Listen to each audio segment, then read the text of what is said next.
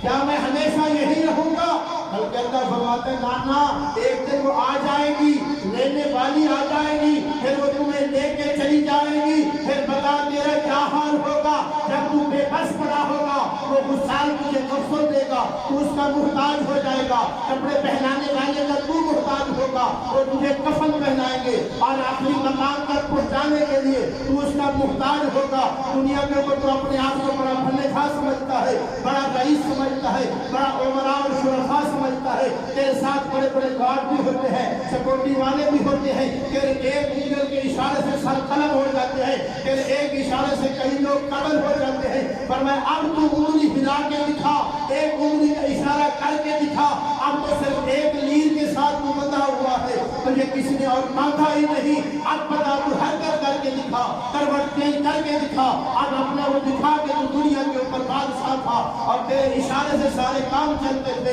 تیرے اشارے پہ سارے وزیر و مشیر کام کرتے تھے، آج بتا تیرے وزیر و مشیر کہاں ہے، تیرے مددگار کہاں ہے، تیرے گارڈ کہاں ہے، تیرے سیکورٹی والے کہاں ہے، میرے محافظ کہاں ہے، آج مجھے بچانے کے لیے کوئی نہیں آ رہا، تو قربان جائے۔ اس وقت بھی غمخوار آقا تشریف لائے اور محبوب کی محبوبیت کو تو دیکھیں کہ جب سرکار کا غلام قبر میں پہنچے تو جس وقت نہ ماں نہ باپ نہ بہن نہ بھائی نہ رشتے دار نہ امن نہ سم کوئی بھی نہیں ہوگا، ہم اکیلے اس کو چھوڑ کے واپس آ جاتے ہیں۔ اور یہ صاحب کو ہمارے لگتی مٹی باندھنے کر دے پھر اٹھے راہ پڑھ درود گھرانوں آندے تھے خود نہیں باندھے پھیرا۔ تو آپ بھی آج بھی یقین کریں، آپ میں سے کوئی دوست قبرستان پہ چلا جائے، آپ کو بہت سی قبریں ایسی نظر آئیں گی کہ آپ دیکھیں گے یار صدیاں بیت گئی ہیں اور لگتا ہے کہ اس قبر پر کوئی فاتح پڑھنے والا ہی نہیں آیا۔ آج بھی آپ کو وہ قبریں نظر آئیں گی جو ہمارے لیے عبرت کا نشان ہوگی، اور وہ بھی قبریں جن پر دن رات درود چڑھائے جاتے ہیں، اور وہ بھی قبریں جن پر چادریں چڑھائی جاتی ہیں، اور وہ بھی قبریں جہاں پر کھڑے ہو کر قرآن کی صدا لگتی ہے، وہ بھی قبریں جہاں پر کھڑے ہو کر درود و سلام کے قطرے پیش کیے جاتے ہیں۔ لیکن وہ بھی قبریں ہیں، یہ بھی قبریں ہیں، لیکن دوستو جو قبریں عبرت کا نشان ہے آپ ان کو دیکھا کریں، اور جو قبریں فیض کا نشان ہے جہاں سے فیوض و برکات کے چشمے پھوٹتے ہیں آپ ان کو بھی دیکھا کریں، تو پھر اس وقت ہم خود فیصلہ کریں کہ ہمارا کیا حال ہوگا۔ تو سرکار اس وقت بھی تشریف لائیں گی، لیکن جو سرکار کا غلام ہوگا تو وہ تو کہے گا دعونی یصلی چھوڑ دو، مجھے نماز کا ٹائم ہو گیا ہے، مجھے نماز بھی ادا کرنے دو، اور خود مدینے کے تاجدار تشریف لائے محبوب کا دیدار کرنے دو، جس کے لیے مر مر کے یہاں پہنچا ہوں دن ربا کے واسطے۔ ایسے نہیں پہنچا، مر کے پہنچا ہوں محبوب کے دیدار کے لیے۔ تو ناظرین محترم، آج اگر ہم اپنا احتساب کریں، اپنا محاسبہ کریں اور محاسبہ کریں، رات کو جب سو جائیں تو پتہ چلے گا کہ آج سارا دن ہم نے کیا کیا کیا۔ اور نیند بھی سرکار نے فرمایا ایک موت کی مانند ہوتی ہے، جب ہم سو جاتے ہیں نیند کا غلبہ طاری ہو جاتا ہے اور پھر ہم اٹھتے ہیں، اور فرمایا کہ جب سونے لگو تب بھی کلمہ طیبہ پڑھ کے تجدید ایمان کر کے، حالانکہ ہم ایمان والے ہیں، جو مسجد میں آئے ہیں تو ایمان والے ہیں، کلمہ پڑھنے والے ہیں، ایمان والے ہیں، لیکن فرمایا کہ رات کو سوتے وقت تجدید ایمان کیا کرو، کلمہ طیبہ پڑھ کے سویا کرو، توبہ کر کے سویا کرو کہ یا اللہ اگر میں سوتے ہوئے جب مجھے نیند کا غلبہ ہو جائے، یہ بھی ایک موت ہے، موت طاری ہو جائے، یا اللہ اگر تو اس کے بعد مجھے اٹھائے تو تیرا فضل ہے، اگر میں اس حال میں فوت ہو جاؤں تو یا اللہ میرا خاتمہ ایمان پہ فرما، کیونکہ اور کوئی گواہ نہیں ہوگا، یا اللہ تیری ذات ہی گواہ ہے کہ میں توبہ کر کے سویا تھا، تجدید ایمان کر کے سویا تھا، کلمہ طیبہ پڑھ کے سویا تھا۔ تو آج ہم اپنا محاسبہ کر لیں تو پھر پتہ چلے گا کہ آج سارا دن ہم نے کیا کیا ہے۔ تو خدا را ایک یا دو دن ابھی ہمارے پاس ہے، اللہ کی بارگاہ میں التجا کر لیں، گڑ گڑا لیں، جو آپ دیکھ لیں کہ جو لوگ پچھلے رمضان میں ہمارے ساتھ تھے وہ ہمارے ساتھ نہیں ہے، اور لوگوں کو دیکھیں جو لیلۃ القدر میں ہمارے ساتھ تھے وہ آج ہمارے ساتھ نہیں ہے، اور ان لوگوں کو دیکھیں جو جمعۃ الوداع کے موقع پر ہمارے ساتھ تھے آج وہ جمعۃ الوداع کے موقع پر ہمارے ساتھ نہیں ہے۔ تو پھر ہم نے بھی جانا ہے۔ تو ناظرین محترم، دعا کرو کہ اللہ تعالی ہم سب کا خاتمہ بھی ایمان فرمائے اور اس مہینے کا ادب و احترام کرنے کی توفیق عطا فرمائے۔ ابھی ایک حاجی زبیر بٹ صاحب نے ایک میسیج دکھایا ہے جو واٹس ایپ پہ یا فیس بک میں بہت چل رہا ہے، میں نے بھی دیکھا ہے، آپ نے اکثر سنا ہوگا کہ آپ کو حضور کریم اقرا علیہ السلام نے ارشاد فرمایا کہ جو بندہ معاذ اللہ من گھڑت حدیث بنا کے اور میرے ساتھ منسوب کر دے، حالانکہ وہ میری حدیث نہ ہو، میرا فرمان نہ ہو، تو اسے اپنی طرف سے بنا کھا کر من گھڑت اور میرے ساتھ منسوب کر دے تو فرمایا اس کا ٹھکانہ جہنم۔ تو یہ میسج میں بھی پڑھ رہا تھا کہ جو بندہ لیلۃ القدر کی رات میں ایک نفل ادا کر لے گی وہ 100 سال کی اگر نمازیں قضا ہوئی ہوں گی تو ساری کا کفارہ بن جائے گا۔ میرے علم میں ایسی بات نہیں، نہ ہی مقالے سے گزری ہے، نہ میں کسی بزرگ کو سنی ہے، اور اسی رمضان المبارک کے حوالے سے بھی کئی لوگوں نے رمضان المبارک کے آنے سے پہلے آپ نے سب لوگوں نے میسج پڑھے ہوں گے، سنے ہوں گے کہ جو بندہ سب سے پہلے ماہ رمضان کی خبر دے گا، آمد کی خبر دے گا تو اس کے اوپر جنت لازم ہو جائے گی۔ تو ایسی حدیث کا کسی بھی کہیں بھی کوئی حوالہ نہیں ہے۔ اگر کچھ لوگ کہتے ہیں کہ حدیث ضعیف ہے تو ضعیف حدیث میں بھی اس کا حوالہ نہیں ہے۔ تو خدا آج ہم اپنے آپ پہ رحم کریں، اگر صرف اپنے علمی دھاک دکھانے کے لیے لوگوں کے اوپر جناب اپنا علم کا یہ سارا معاملہ کرنے کے لیے کہ لوگ مجھے کہیں گے یہ بڑا علم والا ہے، بڑی شان والا ہے، اس کے علم کی کیا بات ہے؟ ارے تیرا اور میرا کا محبوب کے علم سے زیادہ تو نہیں، صدیق اکبر کے علم سے تو زیادہ نہیں، عمر فاروق کے علم سے تو زیادہ نہیں، ابو بکر صدیق سے عثمان غنی کے عمر کے علم سے تو زیادہ نہیں، حضرت مولا علی کے علم سے تو زیادہ نہیں۔ تو پھر کس بات پہ روان کرتے ہو؟ کس علم کی بات کرتے ہو؟ اور علم وہی ہے جو تمہارے اور میرے کریم آقا نے ہمیں عطا فرما دیا ہے، اور اللہ نے سارے علوم اپنے محبوب کو عطا فرمائے ہیں۔ وَعَلَّمَكَ مَا لَمْ تَكُنْ تَعْلَمْ وَكَانَ فَضْلُ اللَّهِ عَلَيْكَ عَظِيمًا۔ پانچویں پارے میں محبوب جو علم آپ کو تھا وہ بھی تھا، لیکن وَعَلَّمَكَ مَا لَمْ تَكُنْ تَعْلَمْ، جتنے بھی علوم تھے محبوب میں نے سارے انہیں عطا فرما دیے ہیں، اور جو کچھ جب سے دنیا بنی تب سے لے کر آج تک اور جو کچھ قیامت تک ہونے والا ہے، اے محبوب میں نے تمہیں سب کچھ کا علم بھی عطا فرما دیا ہے، تمہیں سب کچھ دکھا بھی دیا ہے۔ مگر میری ذات کن فیکون ہے اور تیری ذات ما کان و ما یکون ہے۔ اگر میں کہوں کن ہو جا فیکون وہ بھی کچھ ہو جاتا ہے، تو میں تیری ذات وہ ذات ہے جو کچھ ہو گیا تھا تو وہ بھی جانتا ہے، جو ہونے والا ہے وہ بھی جانتا ہے۔ یہ اللہ نے اپنے محبوب کو شان عطا فرمائی، باقی شان ساری اللہ کی ہے، علوم اللہ کی ہے، اور قدرت اللہ کی ہے، اور اللہ تبارک و تعالیٰ جب چاہتا ہے، جس سے چاہتا ہے، جس وقت چاہتا ہے، جتنا چاہتا ہے اسے عطا فرما دیتا ہے۔ ولیوں کو بھی اللہ عطا فرماتا ہے، وہ طاقت اللہ کی ہوتی ہے، نبیین کا معجزہ وہ طاقت اللہ کی ہے۔ تو ناظرین محترم، خدا نہ اپنے آپ سے کوئی حدیث نہ بنا لیا کرے، کوئی ایسی بات نہ کر دیا کرے جس سے ہماری بخشش بھی نہ ہو۔ اور یہ فیس بک پر تو اتنے معاملات آتے ہیں، سوشل میڈیا پر کہ معاذ اللہ استغفر اللہ، کہ پتہ نہیں کہ ہماری بخشش بھی ہو سکے گی کہ نہیں ہو سکے گی۔ ایک ایپ ڈھونڈ کر ہم فیس بک پر ڈال دیتے ہیں، پھر سوشل میڈیا پر ڈالتے ہیں۔ یقین جانیے اتنے ایپ آپ کو لوگوں کو نظر آئیں گے کہ ہم اپنے ایپ بھی نہیں دیکھتے، بس پھر لوگوں کے ایپ ہی دیکھتے رہ جاتے ہیں کہ ان کے بڑے ایپ ہیں، فلاں کے اندر بڑا ایپ ہے، فلاں کے اندر بڑا ایپ ہے، اپنا ایپ تو نظر ہی نہیں آتا۔ ارے لوگوں کے ایپوں سے نظر ہٹائیں گے تو اپنا ایپ نظر آئے گا۔ تو میاں صاحب رحمۃ اللہ علیہ نے فرمایا برے بندے کو میں نہ پڑھ چلیا تو برا نہ لگا کوئی، یہ تو میں اپنے بڑے ساتھی پائی تو میرے تو برا نہ لگوئی۔ کبھی اپنے آپ کی طرف بھی دیکھ لے، پھر پتہ چلے گا کہ ہم کتنے نیک ہیں، دنیا کتنی بری ہے۔ تو ہمارے علاقے میں کیونکہ اتوار یا پیر شریف کو عید الفطر کا دن ہے، اور انشاءاللہ سبزہ عید الفطر کی نماز مسجد کے اندر بھی ہوگی، مسجد کے باہر بھی ہوگی، اور خوب انشاءاللہ بڑھ ٹھن کر یہ زینت کے ساتھ